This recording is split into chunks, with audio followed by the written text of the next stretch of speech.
special clouds that Matt was referring to earlier. Unfortunately, we're No, they're asparagus. Undulatus. Asparagus. Something. Asparagus. Yes. What's the second word?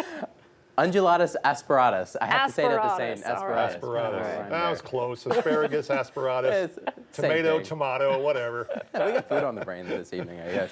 Hey, with those clouds, just in Latin, they mean turbulent waves, and that's kind of what you saw in the atmosphere today. If you were to just sit there and take a time lapse, you would see the atmosphere just doing this at the lower level of those clouds. But we're probably mostly cloudy tonight, and to be honest, we're mostly cloudy throughout the whole weekend. Right now, we're sitting in the 50s and upper 40s across northwest Arkansas. We'll continue to cool down. Watch out for a stray shower, though.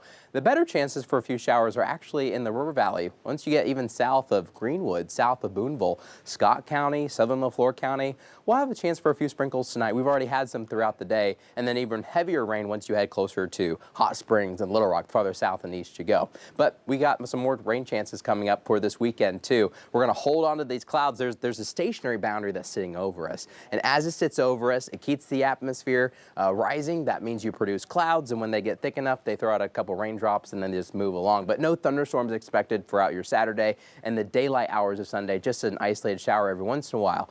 It's Sunday late night when we have to really be weather aware. We're going to be watching strong thunderstorms develop in Oklahoma, and they're going to move northeast, so they may clip parts of Arkansas before they really hit Kansas and Missouri much more strongly than they will hit us. So that's something to watch Sunday evening. Until then, we're just kind of on the gloomy side. Tomorrow morning, kind of gloomy. If you're lucky, you'll get a couple sun breaks throughout the day, but we'll start in those 30s and 40s. It'll be a cool start, but overall, thanks to the wind starting to change directions, we're going to be a little bit warmer throughout the weekend than we've been the past couple of days. You know, the past couple of days, we've had highs mainly in the 40s. You got lucky if you got to the 50s, but I think starting Saturday, especially in the afternoon, we'll be able to warm up a little bit more because we're going to switch the wind around. It won't be out of the north anymore. It's going to be light, but it'll be out of the south. That's a advantage for us. We'll hit the 50s later in the day. Mid-50s depending on where you live. But then what happens after that? Well, as we go to Sunday, we'll hit the 60s. We start to warm up, and by that time, we're going to be watching our next storm system approach. The front actually won't get to Arkansas until Monday, but by Sunday, it'll be somewhere near Oklahoma City and Wichita, and that's where storms are developing.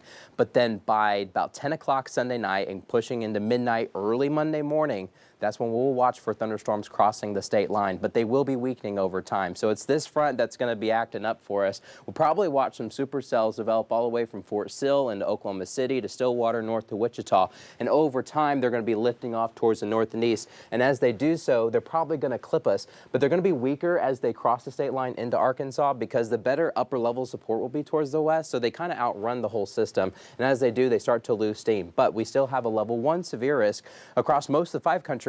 And when you get closer to the state line, western Benton County, even portions of Sequoia and LaFleur counties, a level 2 severe risk, but they will be weakening as they move in. Here's an early look at some of those storms as they will hit us Sunday night. You can see them much more potent as you get towards Oklahoma, and then they'll be weakening as they cross the state line. After that, what's cool about this front is that there's not a lot of cold air with it. In fact, we go up Monday and Tuesday. We've got highs back into the 60s. Another front hits us by the end of next week. That one will start to cool us back down. But we've got, you know, some more warm weather in the forecast. Wow, midweek next week looks fantastic. It does. Tuesday? I love that. I want that on repeat. Oh, That's yeah. great. All right, Matt. Well, one man had promised himself to read or teach himself how to read, documenting his journey.